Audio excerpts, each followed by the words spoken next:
오늘은 이사야 49장 18절에서 26절까지 말씀 묵상합니다. 49장 18절에서 26절까지 구원자이시며 구속자이신 전능하신 하나님의 약속, 바벨론 포로 생활이라는 절망적인 상황에 놓인 이스라엘에게 주시는 하나님의 위대한 회복에 대한 약속, 그리고 예언의 말씀입니다. 본문은 단순히 지리적 귀환을 넘어서 메시아를 통해 확장될 하나님 나라와 열방이 주께로 돌아오는 영광스러운 비전을 제시하고 있습니다. 시온의 회복이죠. 예루살렘의 회복. 이것은 예루살렘으로의 귀환뿐만 아니라 궁극적으로는 그리스도를 보내주심으로써 이루실 하나님의 나라의 회복에 대한 예언과 약속의 말씀입니다. 이를 위해서 여호와의 종, 고난받는 종의 사역이 이스라엘뿐만 아니라 이방의 빛이 될 것임을 선포하십니다. 그 사역의 결과로 인해서 이스라엘과 하나님의 나라가 놀라운 변화를 맞이하게 될 것이다 라는 말씀입니다. 시온은 자식을 잃고 과부가 된 여인처럼 스스로를 버림받았다고 생각했으나 하나님께서는 그들을 손바닥에 생기셨다라고 말씀하십니다. 이제 그 사랑은 구체적인 역사적 사건과 종말론적인 승리로 나타납니다. 신실하신 하나님께서 어떻게 자기의 백성, 주의 자녀들을 대적의 손에서 건져내시며 전 세계의 하나님의 나라가 회복되게 하시는지 보여주시는 소망의 말씀입니다. 18절, 내 눈을 들어 사방을 보라. 그들이 다 모여 내게로 오느니라. 나 여호와가 이르노라. 내가 나의 삶으로 맹세하노니 내가 반드시 그 모든 무리를 장식처럼 몸에 차며 그것을 띠기를 신부처럼 할 것이라. 하나님께서는 바벨론 포로 생활로 낙심하며 절망적인 상황만 보고 있는 주의 백성들에게 눈을 들어 사방을 보라고 명령하십니다. 사방에서 모여 돌아오게 되는 자들을 바라보라. 비전을 주시는 것이죠. 비전과 소망. 이는 1차적으로 바벨론에서 돌아오는 이스라엘 백성들이겠지만 궁극적으로는 그리스도의 통치 아래 열방에서 몰려올 주의 자녀들, 주의 백성들의 모습입니다. 내가 나의 삶으로 맹세하노라. 이는 하나님이 자신의 존재 자체를 보증으로 세우신 가장 강력한 언약에 대한 확증이죠.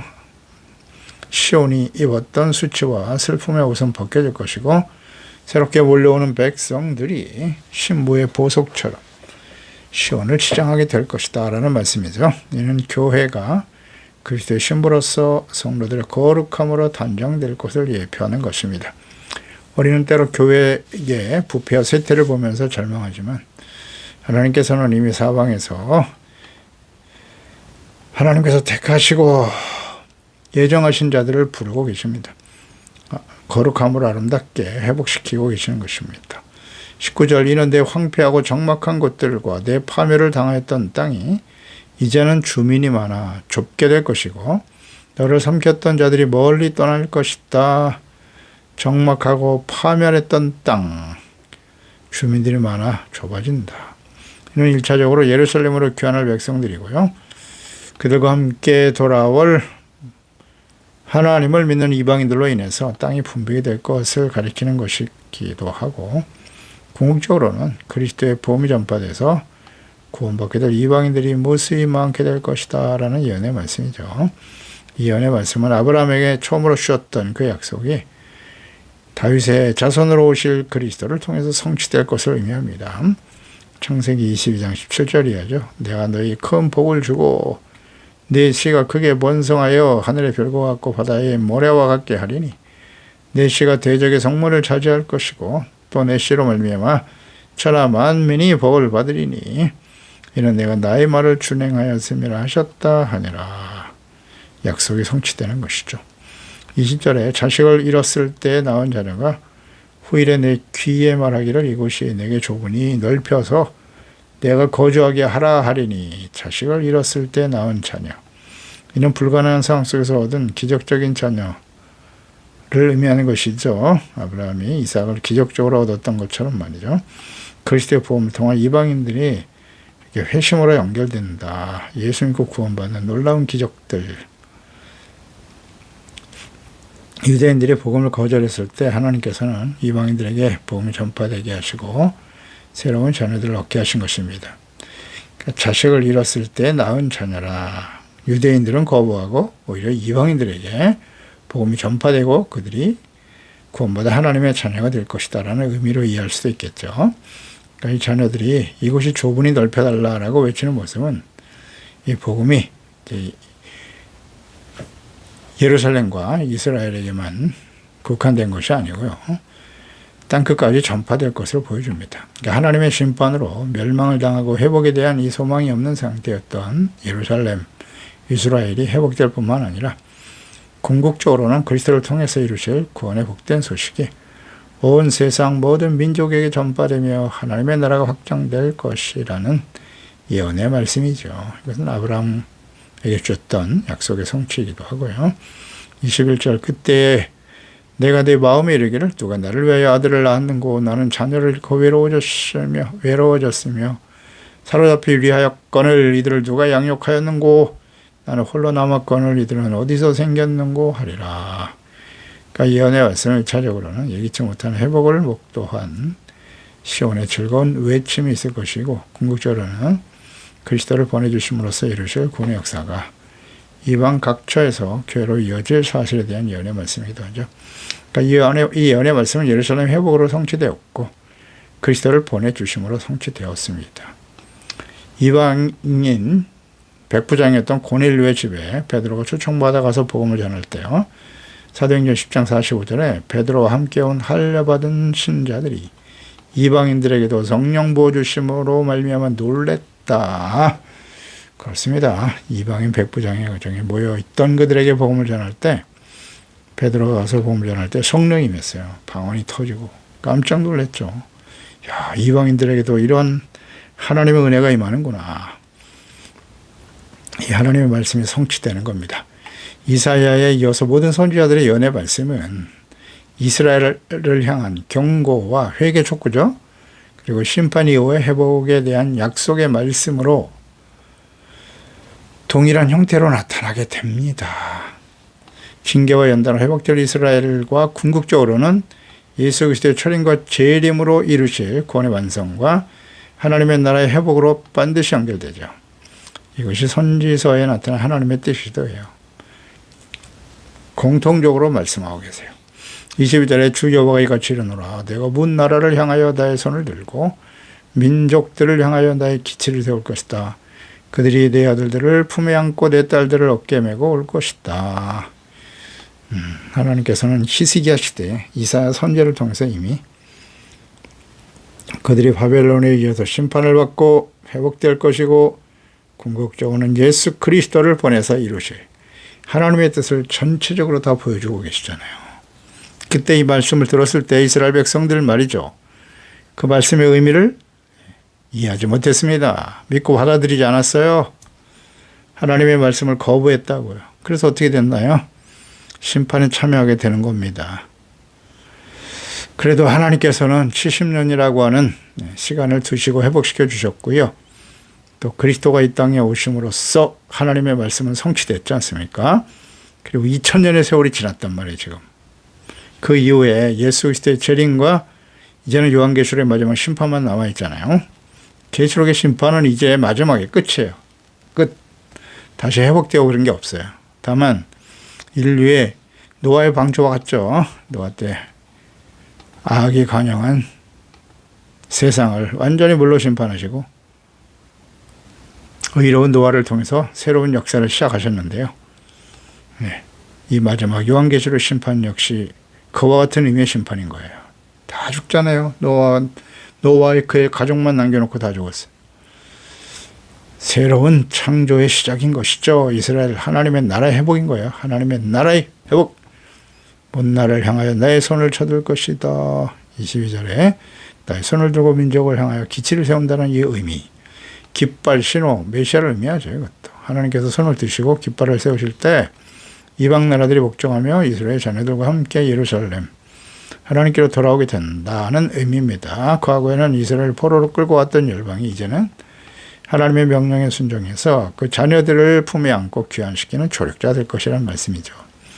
그러니까 역사의 주인이신 하나님께서 주의 백성들을 회복시키며 그리스도를 통해서 구원받게 될 주의 자녀들을 세상 사람들이 하나님의 백성을 섬기는 도구로 사용하실 것이라는 거죠.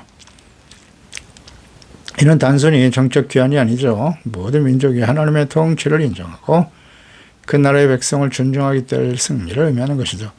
그리스도와 복음에 대적했던 세상의 권력과 세력들이 복음 앞에 무릎을 꿇고 많은 사람들이 구원받는 일에 쓰임받게 하실 것이다. 그리스도 복음을 받게 하고 대적했던 로마의 형제들이 있었죠. 그러나 이 콘스탄틴 대제로 불리는 이 콘스탄틴 대제가 313년이잖아요. AD 314년 밀라노 칙령을 통해서 기독교를 인정하죠. 그래서 로마 제국 내에서 기독교가 박해받던 종교에서 공식적으로 자유와 권리를 보장받는 전환점이 됩니다. 이로써 기독교는 로마 제국 내에서 급속히 확산되죠. 그 이후에 데오도시우스 황제 때죠. 기독교를 국교로 선포합니다. 그 당시에 로마의 크리스찬이 75%였다고 해요. 대단한 붕이 일어나는 거죠. 이 말씀들이 그대로 이루어지지 않습니까? 그 이후에 복음이 유럽을 중심으로 온 세계에 전파되고 확산되는 것입니다. 그리스도를 보내주심으로 십자가 때 서기의 은혜의 복음이 모든 민족에 전파되어 이방인들이 혈통적 이스라엘과 함께 하나님의 자녀가 되는 놀라운 부흥이 일어나게 되는 것입니다. 23절 왕들은 내 양부가 되며 왕비들은 내 유모가 될 것이다. 그들이 얼굴을 땅에 대고 내게 절하고 내 발에 티끌을 핥을 것이니 내가 너를 여호와인 줄 알리라. 나를 바라는 자는 수치를 당하지 아니하리라. 아멘이죠. 세상의 권력자인 왕과 왕비가 하나님의 백성들을 돌보는 종이 되어 섬기는 위치가 될 것이다. 국가적 권력이 복음과 교회를 지원하게 되는 상황으로 해석할 수 있겠죠. 궁극적으로는 예수 그리스도를 보내주심으로써 천국 복음이 온 세상에 전파될 것에 대한 예언의 말씀이고요. 또 로마의 황제가 그리스도 앞에 무릎을 꿇게 하셨고요. 예수님의 재림과 심판 이후에 회복될 천년 왕국에서 열방의 경배를 받게 될 그 하나님의 영광에 대한 예언의 말씀이겠죠. 발에 티끌을 핥는다. 완전한 굴복이죠. 그러니까 모든 열방이 여호와께 하나님께 경배하게 될 것이라는 겁니다. 나를 바라는 자는 수치를 당하지 않는다. 하나님과 그리스도를 믿고 의지하는 주의 백성 자녀들은 결코 수치를 당하지 않습니다. 그리스도와 함께 영광을 얻게 됩니다. 계시록 20장 6절 이 첫째 부활에 참여하는 자는 복이 있고 거룩하도다. 둘째 사람이 그들을 다스리는 권세가 없고 도리어 그들이 하나님과 그리스도의 제사장이 되어 천년 동안 그리스도와 함께 왕노로 타게 될 것이다. 22장 5절 다시 밤이 없겠고 등불과 햇빛이 쓸데없으니 이는 주 하나님이 그들에게 빛이심이라. 그들이 세세토록 왕노로 타리로다. 아멘이죠. 24절 용사가 빼앗은 것을 어떻게 도로 빼앗으며 승리자에게 사로잡힌 자를 어떻게 건져낼 수 있으랴. 여호와가 이같이 말하노라. 용사의 포로도 빼앗을 것이요 두려운 자의 빼앗은 것도 건져낼 것이니 이는 내가 너를 대적하는 자를 대적하고 내 자녀들을 내가 구원할 것이다. 아멘입니다. 바벨론에 의해서 멸망을 당하고 포로된 이스라엘이 어떻게 다시 회복될 수 있단 말인가. 절망에 빠진 제 백성들. 바벨론이라고 하는 강한 용사가 우리를 잡고 있는데 어떻게 우리가 빠져나가겠는가. 애굽의 완악한 바로에게 고통당했던 이스라엘 백성들의 모습과 같죠. 그들이 회복되어 가나안으로 갈 수 있다는 것은 당시 불가능한 상황이었죠. 역시 그와 같은 고통과 절망, 좌절을 맛보고 있었단 말이죠. 하나님께서 이스라엘의 회복에 대해 말씀하셨지만 이 말씀을 들은 이스라엘 백성들은 말씀에 대한 실현 가능성이 없을 것이다 라고 생각했다는 거예요. 과거 하나님께서 이스라엘을 애굽에서 어떻게 구원해내셨는가. 출애굽기에 잘 나타나 있잖아요. 말씀을 통해서 교훈을 얻고 깨달아야지. 안타까운 주의 백성들아. 오늘 우리도 마찬가지예요. 우리는 어떠한 절망과 고통의 어둠 속에 있어도 예수 그리스도를 보내시고 십자가에 죽으시고 부활하시고 다시 살려내심으로 우리를 구원하시는 하나님의 능력을 믿어야죠. 뭘 믿는 겁니까 도대체? 하나님의 자녀들에게 불가능이란 없어요. 아멘입니다. 뭘 두려워합니까? 뭘 염려하고 좌절할 것입니까? 그리스도를 아낌없이 십자가 되어주신 하나님께서 무엇을 너에게 선물로 주시지 않겠느냐? 아멘입니다. 하나님이 내 편이신데 천지 만물을 창조하신 하나님이 나의 아버지시고 그 하나님이 능력의 오른손으로 우리를 붙들고 계시는데 사람이 우리를 어찌할 것이며 세상이 우리를 어찌할 것입니까? 탐대한 믿음으로 나아가야죠. 하나님께서 그들을 직접 대적하시고 싸워 빼앗아 오실 것임을 말씀하시는 겁니다. 거룩한 전사로 증거하시죠. 하나님이 친 용사가 되어 더 강한 용사인 대적을 물리치고 승리하게 하실 것이다. 아멘입니다. 이게 정말 믿음으로 다가오시나요? 말씀대로 됐지 않습니까? 바벨론과 같은 강력한 군대도 바사 왕을 보내 고레스를 보내서 멸망시키잖아요. 상상도 못할 일이었죠 당시에. 하나님이 하시는 겁니다. 사탄의 권세 아래에 있는 영혼들을 건져내시는 그리스도의 구원의 사역에 대한 예표이기도 하고요. 강한 자 사탄이 장악하고 있는 영혼을 건져낼 수 있는 분은 더 강하신 하나님의 아들 그리스도 뿐이십니다. 하나님은 내가 너를 대적하는 자를 대적하겠다고 말씀하시잖아요. 그러니까 우리의 싸움은 우리가 하는 것이 아니에요. 하나님께서 싸워주시는 것입니다. 하나님이 싸워주셔야 이겨요. 우리는 결코 이길 수 없어요. 하나님의 사람 다윗의 고백과 선포를 우리 묵상해야 돼요. 사무엘상 17장 47절 그 어린 다윗이 어떻게 골리앗을 이깁니까? 그러나 또 여호와의 구원하심이 칼과 창에 있지 아니함을 우리 무리에게 알게 하리라. 대단한 믿음의 선포 아닙니까 이거. 볼 때마다 그냥 마음의 전율을 느끼잖아요. 야, 이 어린 다윗이 어떻게 이런 믿음을 갖고 있느냐. 전쟁은 여호와께 속한 것인즉 그가 너희를 우리의 손에 넘기시리라. 할렐루야. 이런 선포를 해야죠. 다윗의 하나님은 지금도 살아계신 우리 하나님 아니십니까? 역대하 20장 15절 야하셀이 이르되 온 유다와 예루살렘 주민과 여호사밧 왕이요. 여호사밧 왕이 하신 말씀이잖아요.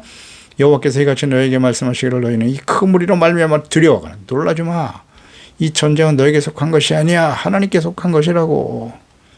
찬양대를 앞세워 나가 찬양할 때 하나님께서 위대한 승리와 영광을 보여주시지 않습니까? 그러니까 이처럼 하나님께서 함께 싸워주실 때 우리는 승리하게 되는 겁니다. 아멘입니다. 하나님께서 보내실 그리스도 세상 고난들과는 달리 하나님께서 사용하시는 무기는 초락이 짝이 없는 그리스도의 십자가였다는 사실 잊지 말아야 됩니다. 십자가로 이기시는 거예요. 예수님은. 그 무력해 보이는 그런 진정 강한 무기를 가지고 하나님은 그의 택한 백성들을 구원하시는 것입니다. 하나님은 십자가에 함께 계세요. 십자가를 지고 주님을 따르는 자와 함께 하십니다. 골로새서 2장 14, 15절 우리를 거스르고 불리하게 하는 법조문으로 쓴 증서를 지우시고 제하여버리사 십자가에 못 박으시고 통치자들과 권세들을 무력화하여 드러내어 구경거리로 삼으시고 십자가로 그들을 이기셨나니라. 아멘. 십자가 공의의 심판 회개하는 자에게 용서와 자비와 긍휼 의의 회복 구원과 영생을 주시는 하나님 십자가를 져야 이기는 거예요. 26절 십자가 지는 게 뭔지 모르면 안 됩니다. 죄를 버리는 거예요. 그리고 하나님께 용서받고 의가 회복될 때 하나님이 함께 하셔서 승리하시고 십자가만 걸고 다닌다고 해서 이기는 게 아니에요.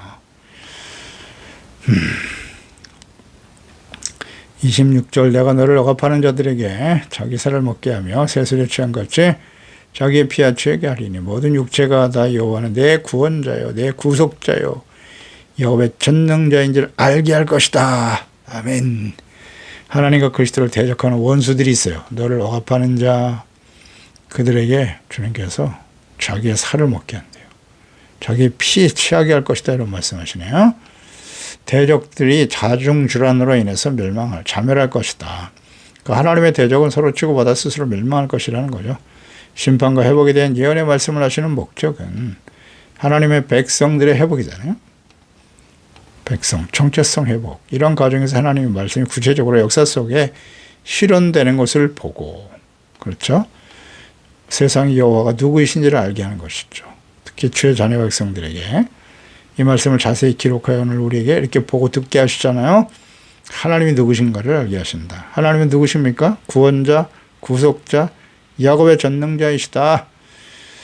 이는 하나님의 자기의 백성들을 건져내실 의지와 능력을 보여주시는 것이고 그 언약에 대해 신실하신 하나님이심을 확증하는 말씀이 되는 것입니다. 구원, 구속 대신 그리스도를 통해서 십자가에서 그 피로 우리의 모든 죄값을 치르셨다는 거예요. 치르시고 이루고 거룩한 하나님의 자녀로 회복시켜 주신다는 거죠. 전능자이신 하나님께서 이루신다. 아멘. 그리스도를 십자가에 못 박고 거부한 이스라엘 백성들, 그 이후에 이스라엘 백성들을 보세요. 로마에서 멸망을 당했죠. 예수님을 버리고 2000년 동안 난민이 되어 온 세상에 흩어져 살았잖아요. 근데 1948년에 다시 회복시켜 주셨지요. 전 세계에 흩어진 유대인들이 지금 예루살렘으로 돌아오고 있습니다. 이스라엘 회복이 이루어진 지 80년이 지났는데요. 복음이 또한 이 과정에서 모든 민족에게 지금 증거되고 있습니다. 온 세상에 전파되고 있습니다. 이것은 곧 그리스도의 재림과 마지막 심판이 임박했음을 우리에게 깨우쳐 주시는 것입니다. 천국 복음이 모든 민족의 증언되기 위해서 온 세상에 전파되는데 그때야 끝이 오리라. 아멘입니다. 기도하겠습니다. 하나님 아버지, 오늘도 주의 말씀을 묵상합니다. 하나님께서는 이스라엘 백성들에게 바벨론 징계 연단의 과정 이후에 회복될 것을 말씀하시면서 이스라엘 백성들이 왜 멸망과 심판의 과정을 지나 이방인에게 그렇게 포로로 끌려갈 수밖에 없게 되었는가를 잘 생각하라는 것입니다. 이것을 인간적인 어떤 율법에 나타난 자꾸로만 문자로만 해석하지 말고 하나님이 버리신 게 아니고 이스라엘 백성들의 죄로 인해서 당하는 일이고, 그러나 하나님께서는 반드시 그들을 다시 돌아오게 하신다는 사실 잊지 않게 도와주세요. 궁극적으로는 예수 그리스도를 통해서 구원하실 하나님이 다스리시는 하나님의 나라의 회복을 간절히 마음에 원하시며 가르치고 증거하고 계십니다. 그래서 모든 이방인들, 유대인들만이 아니라 이제는 그리스도를 통해서 땅 끝까지 복음이 전파되게 하시고 승리하게 하실 것이라는 주님의 약속의 말씀이 어떻게 역사 속에 실현되었는가 우린 잘 알고 있사옵나이다. 그러므로 이 하나님께 대한 절대적인 믿음과 신뢰, 하나님은 우리의 구원자가 되십니다. 예수 그리스도를 통해서 우리를 구속하신 분이시고 우리를 구원하실 전능하신 하나님이심을 확신하면서 이 마지막 때를 지혜롭게 잘 준비하여 다시 오실 주님 앞에 영광스러운 모습으로 설 수 있는 우리 모두가 되게 해주시옵소서. 예수님의 이름으로 기도드리옵나이다. 아멘.